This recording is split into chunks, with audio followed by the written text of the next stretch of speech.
చంద్రబాబుకి జగన్ లేఖ.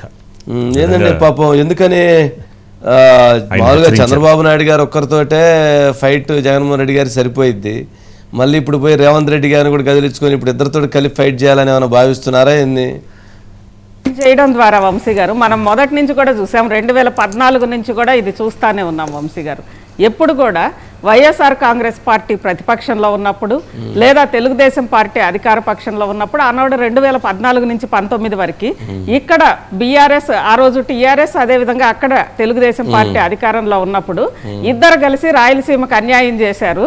అటు కృష్ణా డెల్టా, అదేవిధంగా ఇటు మామూలుగా అంటే ఇక్కడ మహబూబ్ నగర్ కానీ శ్రీశైలం ప్రాజెక్టు కానీ ఈ రెండింటికి సంబంధించి పోతిరెడ్డిపాడును వదిలేసి ఇద్దరు నాగార్జున సాగర్ నీళ్లు వదిలేసేసి మొత్తం కూడా కృష్ణా డెల్టా ఇటు తెలంగాణ రెండు చూసుకొని రాయలసీమకు అన్యాయం చేశారు అని చెప్పి ఆ రోజు కూడా మాట్లాడారు వంశీ గారు.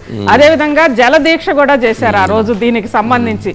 అంటే రాయలసీమకి కృష్ణా జలాల మీద అన్యాయం చేస్తున్నారు, ఇద్దరు కుమ్మక్క అయిపోయి రెండు రాష్ట్రాల ఇరిగేషన్ మంత్రులు వంశీ గారు, ఇరిగేషన్ మంత్రులు ఆనాడున్న దేవినేని ఉమా గారు కానీ హరీష్ రావు గారు కానీ ఇద్దరు కుమ్మక్కై రాయలసీమకు అన్యాయం చేస్తున్నారని ఆ రోజు జలదీక్ష చేశారు జగన్మోహన్ రెడ్డి గారు. ఆ తర్వాత అధికారంలోకి వచ్చినాక అసలు కృష్ణా వాటర్ అనే అంశం లేదు వంశీ గారు. కేసీఆర్ తోటి 2-3 సార్లు సమావేశాలు అయినప్పుడు అసలు కృష్ణా మీద ప్రెజర్ తగ్గించాలి, గోదావరి మీద రెండు రాష్ట్రాల సరిహద్దులో ఒక ప్రాజెక్టు కట్టాలి, కట్టి మొత్తం రాయలసీమ అన్ని చోట్ల కూడా సస్యశ్యామలం చేయాలని కేసీఆర్ గారితో మాట్లాడడం, అది కేసీఆర్ గారు ప్రకటించడం, ఇదంతా చూసాము. అప్పుడు ఎక్కడా కూడా ఈ 2019 నుంచి 24 వరకు ఎక్కడా కూడా కృష్ణా డెల్టా ఇటు రాయలసీమకు అన్యాయము వీటికి సంబంధించి ఎక్కడా కూడా కృష్ణా వాటర్ కి సంబంధించి రీఅలోకేషన్ కి సంబంధించి స్వయంగా ప్రధాని మోడీ ప్రకటించిన రోజు కూడా వంశీ గారు కృష్ణా ట్రిబ్యునల్ కి బచావత్ ట్రిబ్యునల్ కి సంబంధించి రెండోది ప్రధాని మోడీ స్వయంగా ప్రకటించినప్పుడు కూడా కనీసం మాట మాత్రం కూడా ఖండనివ్వలేదు వంశీ గారు. అలాంటిది ఇప్పుడు మళ్ళీ సడన్ గా వచ్చి త్వరలో మళ్ళీ రీఅలోకేషన్ వస్తోంది కాబట్టి 812 టీఎంసీలకు సంబంధించి మొత్తం అంటే రేవంత్ రెడ్డి గారు అక్కడ 700 అడుగుతున్నారు వంశీ గారు. అసలు నిజంగా జగన్మోహన్ రెడ్డి గారికి బిజెస్ ట్రిబ్యునల్ సంబంధించిన అంశాలు కానీ లేకపోతే టీఎంసీ కానీ వాటర్ సమస్యలు కానీ లేకపోతే ఇవన్నీ అవగాహన ఉంటుందా?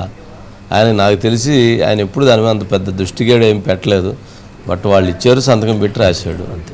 సిచ్యువేషన్కి తగ్గట్టుగా ఆయన ఏదో రెస్పాండ్ అవ్వాలి కాబట్టి నేను కూడా ఏదో మాట్లాడుతున్నాను దాని గురించి అని తప్ప నిజంగా వాటి గురించి ఆయన లోతైనటువంటి అధ్యయనాలు చేసినట్టుగా ఎక్కడా కనపడలేదు.